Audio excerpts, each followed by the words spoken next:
My wife's wedding vows were strange. "I will be there for you, day or night," she said. "And the time between times." That raised an eyebrow, but not my suspicions. I had blindly loved Abigail Thorpe for 6 years. At the time, her peculiar wedding vows seemed endearing. She was only adding a little sprinkle and spice to the ceremony, as she did with all things. That was what I naively believed. Richer or poorer, in sickness and in health, Abigail continued. Glued or unglued. My second eyebrow raised, leveling with the first. "I will protect you," my fiancé said. "You will be safeguarded during your resting hours. You are my world, a vessel for my love, my prosperity, my future, and I hope to be a vessel for you, a provider, an abundant source of wealth, joy, and love. I love you, Noah." "Okay," I slowly replied, smiling uncertainly at Abigail's speech. "Are you just trying to delay saying I do?" The crowd laughed, and ever the aspiring comedian, I grinned smugly. I was oblivious to the significance of the union being forged. "I'm ready for your vows, Noah." Abigail warmly caressed my hands whilst looking at the vicar. "Yes," the man stammered, dumbfounded by her vows. "Right, Noah?" I cleared my throat. "What version of ChatGPT were you using? I didn't get anything like that." My fiancée rolled her eyes and shook her head.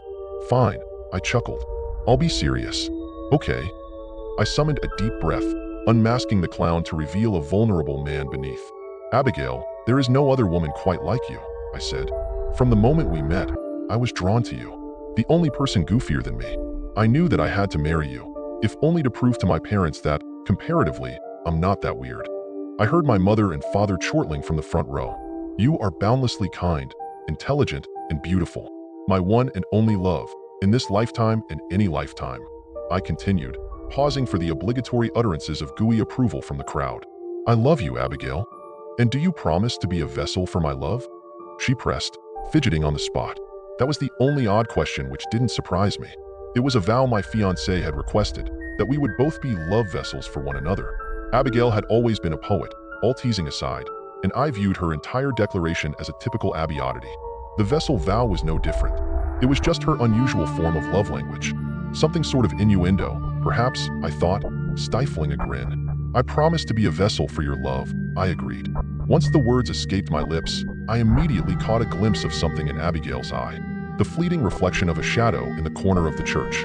It had the shape of a man, a misshapen man, and it came with the sensation of my brain being painfully clamped. Only for a moment, but long enough to make me wince. "Noah?" the vicar asked, noticing my brief flinch. "I'm fine," I muttered, shaking my head to free the pins and needles. Abigail smiled, but it was a faux smile, not the adoring one I'd come to know over the years. "It is time for the declaration of intent. Do you, Noah Chapman, take Abigail Thorpe to be your lawfully wedded wife?" the vicar asked. "I do," I said, I twitching as I wrestled with what felt like ethereal fingernails digging into my skull. "And do you, Abigail Thorpe, take Noah Chapman to be your lawfully wedded husband?" the vicar asked. "I do," my fiancé nodded, lips bending ever upwards. "Then, by the power vested in me, I now pronounce you husband and wife. You may kiss the bride," the vicar said. The crowd roared with applause as my mouth met Abigail's pursed lips. Much like her smile, much like that entire ceremony, it was nothing like any other kiss we'd shared. I had never felt both warm and cold from her touch. I'd never felt that way from anything. It was the happiest moment of my life, yet it was clouded by trepidation, a clinging fear. But what followed was not horror. My wife and I began a whirlwind romance, a relationship deeper than the one we had prior to marrying, that swiftly flushed any doubts down the drain. The slight blip on our wedding day must have been jitters. That was what I chose to believe. A cliché, but one that made the most sense. The first bump in the road came a month down the line. The topic of our living situation arose for the 100th time. From her late parents, Abigail inherited the family home and a sizable plot of land. She wanted us to move there. Understandable, of course. However, I resented the idea of her relatives viewing me as a gold digger. Her great-aunt once made a chastising remark that stuck with me.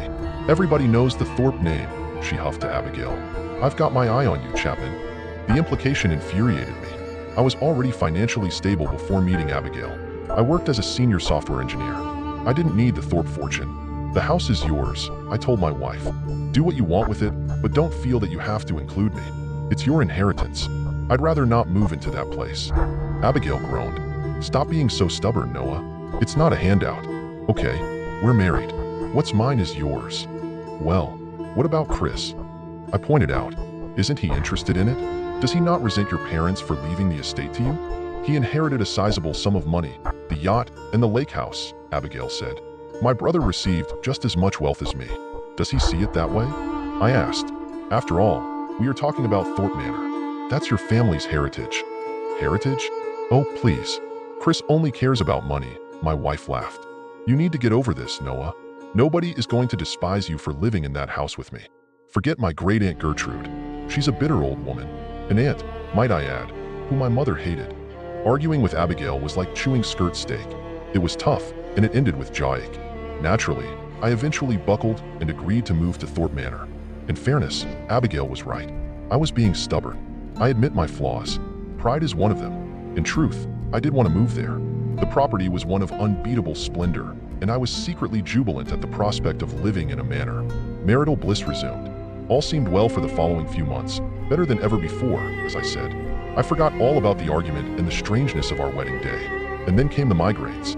Much like the day of the ceremony, electric shocks filled my head. Brain zaps. They flared up during the mornings, mostly. But the dull pain sometimes persisted throughout the day. And there were other health issues. No matter how much I slept, I was perpetually fatigued, hazy-brained, living life on standby mode. It felt as if I were lugging a plumper brain around, to the detriment of my thinking ability. And that was strange, as I'd never been the type to feel excessively tired. I was a night owl, but suddenly, I seemed unable to stay awake past 10 in the evening. And nothing noticeable in my lifestyle had changed. Are you okay, sweetie? Abigail asked. I sighed heavily. I feel tired. My wife finished.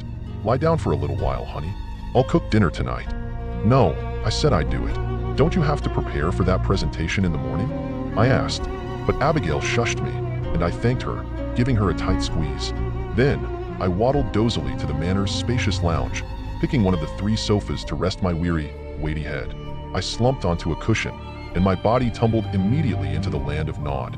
But my dreams were feverish, the eccentric, surreal nightmares of a body running on fumes. When the body viciously reboots itself after countless sleepless nights, the mind runs wild. And this wasn't my first fever dream since moving to the manor. Just as it wasn't the first time I'd seen the man in the corner of my sleep-fueled visions. The man with gray eyes and no other features on his face. I woke from my nap around 6:30 in the evening. I'm sure I would have slept until dinner was ready, but the sound of an agitated conversation disrupted my rest. You need to leave, Abigail urged. It's far too early for you to be. He's asleep, a man's familiar voice interrupted. Let's do it now. I'm growing impatient. No, dinner's nearly ready, my wife huffed. He'll be waking up soon. There'll be time later. Fine, a woman grunted. At the midpoint, then. At the midpoint, Abigail said. I squeezed my eyelids together, body trembling as I tried to decipher the coded conversation. I was racking my brain to pinpoint those voices. I was distracted during dinner. I wanted to confront Abigail about the mysterious visitors who left before I pretended to wake up. Of course, she would have known that I'd been eavesdropping. And something about the nature of their talk set me on the back foot. I felt exposed. Abigail had never made me feel exposed before. When we finally went to bed, I stayed awake with my eyes firmly shut. I anxiously awaited whatever scheme Abigail and her unknown accomplice had in store. I channeled my inner night owl, and I wasn't worried about nodding off. Nerves will keep me awake, I decided, as would the thunderstorm which brewed outside. However, I was baffled to be woken by my alarm clock around 7 in the morning. I'd failed to resist the pull of sleep, and the sinister connotations of that fact were starting to dawn on me. The exhaustion, the excruciating headaches, the strangers in our home. Something was uneven.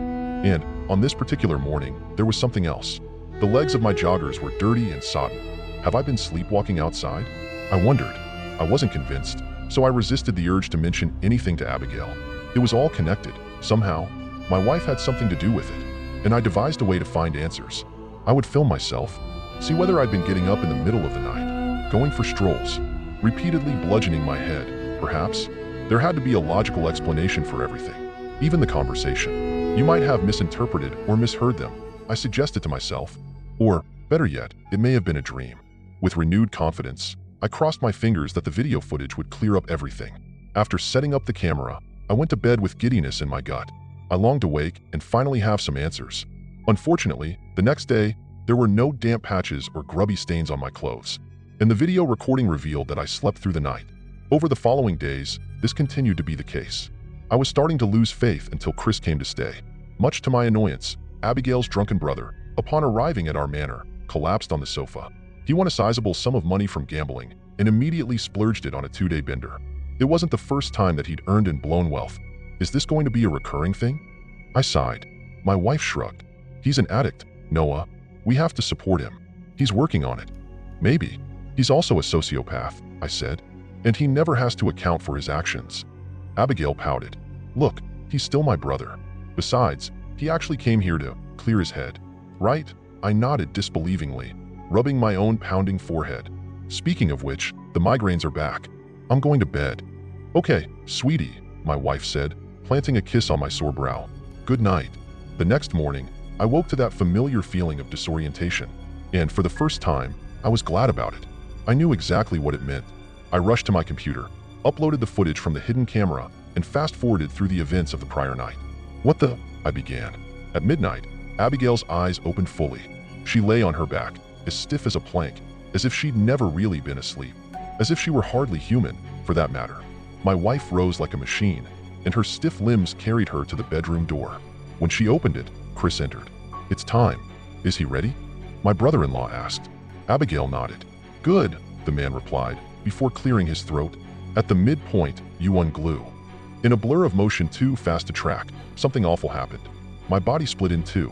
Abigail and Chris watched silently as my sleepwalking form rose from the bed, unbinding itself from the black, shadowy shape of a body left on the bed.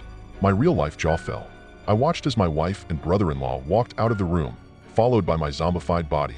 And left behind, there was only a black spectral form atop the bed, a shadow that had my vague shape. It was a vibrating energy with my outline rigidly frozen in place. Hyperventilating, mind crippled by existential dread, I shivered in front of the computer screen, watching an unmoving recording of some terrifying spirit. After half an hour, Abigail and Chris returned, followed seconds later by my shuffling, lifeless shell.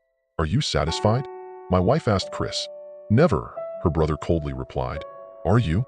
Yes, my wife said, tucking my body back into bed. It lay atop the black spirit. Then why do you do the same? Chris asked, offering a wicked smile. Abigail ignored him. I am a vessel for your love. You glue. With those words, the dark specter reunited with my body. Skin absorbed the blackened form. A second later, after rebinding, my recorded self started snoozing soundly. I love him, my wife said. You love what he can give you, my brother-in-law taunted. Good night, Abby. After her brother left the room, Abigail stood in silence for several minutes. She stared at the wall, panting heavily. I don't know what she felt. Rage, sadness, frustration. All I know is that her breathing suddenly slowed until she looked entirely peaceful, serene. And then her head cracked to the side, facing the filming camera. Fuck, I cried, falling off the desk chair. And as I climbed to my feet, my eyes were drawn to the shape in the office's doorway. Abigail was home. I've been waiting for you to wake up, she sighed. Noah, I can explain. What the fuck, Abigail? I screamed. What the fucking fuck? I didn't know how to tell. I'm leaving, I cried, charging towards the stranger in the doorway. Day or night, heed your vow, she whispered. In a surge of excruciating agony, I felt my body tear in two. And by the time I realized that, I was left staring at my own physical form. It stood before me like a statue. I was a disembodied spirit, enduring a terrifying outer body experience. Don't worry, Abigail said, leaving my frozen spirit behind as she led my physical shell out of the room. I'll fix you. As my wife and my body exited the office, the colors of reality swirled around me, and I stumbled into a liminal landscape of brimstone and hellfire. Strangely, I recognized it. Something stirred in my memory bank. I'd been to that place before, numerous times. Every time the Thorpes split my soul from its vessel. And when I woke, I forgot. I was left with nothing but a pounding head and questions. I decided that time would be different. Hello? I called. I wandered through the arid abyss, tentatively peering around rocky mounds and sidestepping trickling streams of fire, lava, or whatever otherworldly substance blazed in that wasteland. The sky above was black, but it was not filled with stars. It was an infinite emptiness. Not a sky at all. Not anything. After what could have been an hour or a minute of wandering through nothingness, I eventually abandoned my mission and resigned myself to Abigail's fate. With a deep sigh, I turned my head and prepared to head back. My feet failed me. Following at a distance of no more than 10 yards was a looming, gangly figure. A man with limbs like those of a human, But there was nothing about him that was from our world. He was built of loose, peeling flesh, revealing mounds of black, beating mush beneath the surface of his skin. And, as a flare of otherworldly lava lit the air, it illuminated patches of fur on his body. Much like the man of my nightmares, he bore 2 gray eyes and no other features on his terrifying face. You return to the place between, Noah Chapman, the being lowly noted, speaking from all directions. I shuddered, stumbling backwards. Yet again, you have forgotten my face, he said, tilting his horrid head to the side and eagerly viewing me. Perhaps, if I wear your lovely skin, you might recognize me. The creature took a silent step towards me, and I wondered whether it had been soundlessly pursuing me for the entire time I'd been in its ungodly land. Terrified of the impossibility before me, I stepped backwards, but the being was nimble, large, omnipotent in its realm, I had no doubt. What do you want? I asked. No, he replied, inching ever closer. You should be asking what they want. I panted fearfully, retreating slowly from the approaching abhorrence. Its eyes glistened a muted gray, swirling in endless whirlpools that threatened to consume me. What have they done to me? I asked.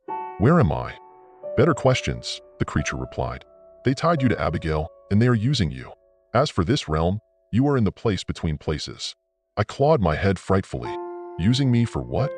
To claim their rewards, he hissed. No souls can step over the border and enter my prison, but a soulless body safely walks through the fire. It can do their bidding, but I have a soul and I'm here, I pointed out. This isn't my prison, it replied. This isn't anywhere. Neither of us are really here because there is no here. What do you mean? I cried. You always ask that question. I tire of explaining this, it growled. I am Timnor, and I offer gifts to those who sustain me. Noah Chapman. The hovel by the lake. That is the place in which I have dwelled for 50 rounds of the sun. The Thorpes imprisoned me, and now they feed me. You are my feast. You made a deal with the Thorpes? I asked. I must survive, Timnor answered. I cannot live in a cage. The Thorpes bring me your soulless body. They unglue your spirit from it, bringing me an empty husk, a shell through which I can walk the mortal world for a half hour at the midpoint. In return, I give them whatever they desire. 1 gift per visit. You've possessed me? I whispered. People cannot be possessed. Noah Chapman, Timnor explained.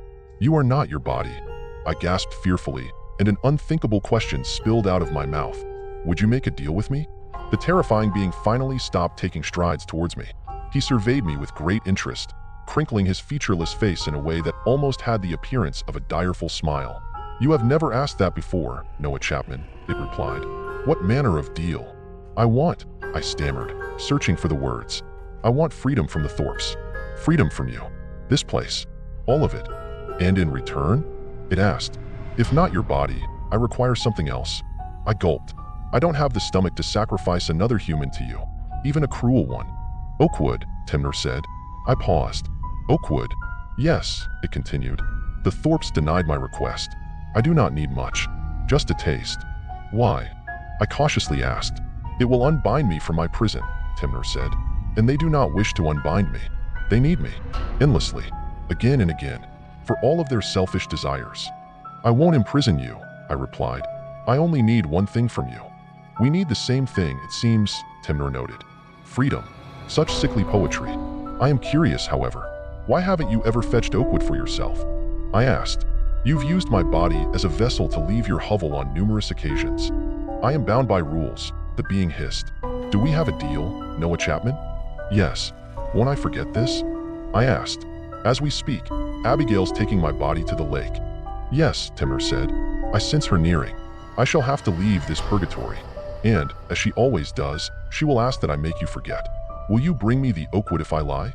I shuddered and nodded. By the midpoint? It continued. I nodded again. Very well, Timnor growled. I will ensure that you remember. I screamed as my soul was swept away by a swirl of blackness, in which the horrifying entity merged with its surroundings. After an eternal plummet, I felt grounded, physical, real, and I realized that the blackness was, in fact, the inside of my eyelids. When I opened them, my soul had returned to its body. I was back in the real world, lying in bed, in the real time, not the one between. Good morning. A peppy voice called, startling me. I turned to face the en-suite door, and my wife was beaming at me with a toothbrush in her mouth. She asked Timnor to wipe my mind, and I had to play along with that notion. It took tremendous willpower, but I smiled. Morning, I croakily replied. Well, Afternoon. Actually, my wife chuckled. How's your head feeling? Better. Now you've slept it off? Strangely, I did feel better. I wondered whether Timner's induced amnesia had been giving me the migraines. I also realized that it was the same day. Hours had passed, but Abigail was simply pretending nothing had happened. And when I looked to the hiding spot on a nearby shelf, I noticed my camera wasn't there. She asked him to make me forget about filming myself too, I realized. What do you want to do today? Abigail asked. It's the weekend, at long last. Yeah. Well, firstly, I'm going to take my morning walk, I quickly responded. My wife frowned slightly, but her face quickly eased, and she nodded. Fortunately, I did like to stroll around the property every morning, so there was nothing out of the ordinary about that. What had clearly aroused suspicion was the fact that my voice had been filled with such urgency. Before Abigail had the opportunity to piece anything together, I was already out of the house, and I beelined straight for the car. I knew of a nearby road lined with oak trees, and all Timnor needed was a sliver of wood. The smallest amount, and he would be free. I would be free, and as I pulled down the driveway, I took a quick glance in my rearview mirror. Abigail was standing on the front steps. Shit, I whispered, flooring the pedal. She knew I was lying. She could read my face, and I knew that she was smart enough to figure out what that meant. But it was fine. I got away. In fact, I shouldn't ever return, I thought. She can't have my body if I run. She can, Timner's unmistakable voice whispered. Wherever you go, she can summon your vessel at the midpoint. I shrieked fearfully at the sudden sound in my head, and my eyes were drawn to the property's passing lake. It lay just beyond a small cluster of trees, the small forest, and my body drained of all warmth when I spotted a lurking shape in the pines. Long-limbed, gray-eyed, and not quite human. Casting my eyes back to the road, I floored the accelerator and slipped through the manor's main gates. As I drove along the road of trees I had in mind, my mind raced with the possibilities of what my treacherous wife might be doing to reclaim control of my body. After mounting a grassy bank at the foot of some oaks, I retrieved a penknife from the glove compartment. I was thankful that we'd been on a recent camping trip, and I flew out of the car, scrambling up the hill to reach the nearest tree. With a swift flick of my tool, I had shaved a thin layer of wood from a mighty oak beside the road. I did not hesitate to jump back into the car and head home. When I returned, however, the atmosphere of the manor felt different. I trundled tentatively through the main gates and dreaded what I might find at the lake. Abigail and Chris armed to the teeth, ready to massacre me on the spot. But finding nothing was worse. I didn't know what my wife might be planning. I drove onto the grass, heading towards the trees which formed a barrier between the property and the lake. That was when I saw them. For figures, standing in a small clearing before the water. Is that Mr. and Mrs. Thorpe? I wondered. How on earth the matriarch and patriarch of the family had returned to life, I did not know. They were watching my car hesitantly approach. They're going to take you, Timnor whispered in my mind. Petrified, I felt the yank of my body splitting from my soul, and I brought the car to a halt. And I watched as my mindless vessel of a body clambered out of the vehicle, walking across the grass towards the demented family waiting by the lake. Waiting by Timner's prison. Reality swirled once more, throwing me into the place between places. The nightmarish, darkened world of lava and terror. The horrifying being spoke from between two rock faces. You failed, Noah Chapman, and now they have claimed you as a vessel once more. Is my body in your prison? I asked. The being paused. Yes, I am about to utilize your vessel to the front pocket of my coat, I whispered. Timner's eyes glazed, as if he were viewing something in the real world. Oakwood, I see. Your contract will be nullified, Noah Chapman. By the power vested in me, I unbind you from Abigail Chapman. I unbind you from the Thorpes. As the world around me collapsed, so too did my spirit. It stretched into the endless abyss of blackness above me, and I woke on my knees in a dirt clearing by the lake, surrounded by a small cluster of trees that the Thorpes called a forest. Beneath me, there lay a downward, muddy slope concealed by shrubbery and trees. The place that had been Timner's jail for an untold length of time. Before me, I saw the line which marked the edge of his domain, but I was within it. No soul can step within my prison, but I wasn't burning alive. I could tread across his land. It was no longer his prison. I had freed him. I ran through the trees, ignoring the early evening sun that slipped behind the Thorpe Manor. I was free, spiritually, but I had freed myself of that wretched family physically.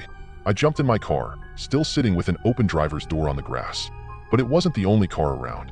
100 yards towards the house, Chris Ford GT was crumpled like paper in the front wall of Thorpe Manor. I wanted to escape, but I had to know. Had to be certain. I drove back to the property, getting out of the vehicle and lighting my way with a phone torch. And there, sitting in a bloody mess behind the wheel, was Abigail's baby brother. Chris Thorpe was flattened like a revolting omelet between the mangled seat and the bonnet. What was left of the bonnet? His beloved car. One of the gifts Timnor had no doubt given. Shaking, I found my feet moving towards the front door. I entered the well-lit property on janky legs and found a scene of utter chaos. Overturned furnishings, scratched walls, and demolished decor. In the living room, I found two people I never expected to see again. Two people I scarcely believed I'd seen earlier. Miranda and Harold, the late Thorpe parents. They had, once more, become lifeless corpses. Harold lay on his back, belly bulging and eyes bloodshot. Gold medallions were spilling out of his mouth. As I leaned more closely, eyeing the edge of particularly blood-stained right eye, I caught sight of what seemed to be a rotund shape squeezing into his eye socket. His entire body had been filled to the brim with coins, the wealth he no doubt acquired through sordid means. And Miranda lay beside him, her body compressed into a gut-spilling mess. She had been constricted by the lavish dress she wore, a dress stained red and somehow not torn at the seams. It had torn her at the seams. Abigail, I muttered. She was the real reason I returned. In spite of the horror she and her family had inflicted upon me, I still loved the woman. I still had to know what became of her. Timnor had slaughtered the others. I knew he wouldn't have spared her. And when I reached our upstairs bedroom, my suspicions were confirmed. However, the scene was not what I expected. My wife was still alive, but horribly so. In our bed, Abigail lay in a wheezing state. She had aged beyond the years of any mortal being, aged beyond comprehension, to the extent that it seemed cruel for Timnor to keep her alive. A punishment worse than anything the others had experienced. "Noah," my wife whispered, struggling to breathe with withered lungs and a crumbling body. When I walked to Abigail's bedside, I was scarcely brave enough to touch her, fearing that she might become an ashy mound in my fingers. "Why did you do this?" I asked. My wife tearfully mumbled, "I didn't wish for cruel things, Noah. You have to." "You did a monstrous thing to me," I interrupted. "You stole my body, my soul, made me a pawn that you could throw into the lion's den. Money that Dad spent poorly, pretty things that turned Mum cold and callous, successful investments that Chris squandered on hedonism and cruelty to others," she coughed. "But I only wanted to bring them back, Mum and Dad, and then I wanted you to love me forever. I wanted us to be together forever. Wanted you to love me unconditionally. I was greedy too. This is his punishment, killing me with age and heartbreak." "That's a lot of wants, Abigail," I whispered bitterly, "and they came at the expense of me." "No, it wasn't going to hurt you," Abigail whispered, eyes fading. "Look what it did to all of you," I said. "I only pray it upholds its end of the bargain." My wife's eyes widened. "What did you say? Bargain?" Did you strike a deal with Timnor?" I nodded. "After you imprisoned him." "Imprisoned him?" Abigail shuddered. "Is that what he told you?" "We found him, Noah, locked away in the hovel. Somebody put him there long ago. For good reason. You. Somebody else. I don't really care, Abigail," I sighed. This was the only way to free myself. My wife produced a single tear, all she had left to give. "May something have mercy on your soul, Noah, for there is certainly no God left. This is Timnor's domain now." As my wife faded into the pit of emptiness we all find at the end of the road, I reflected on her dying words. What use would there be in lying to me? Over the many weeks following her death, I keep wondering what she meant. Should I not have freed Timnor? I know what he craved within his prison. What does he crave beyond it?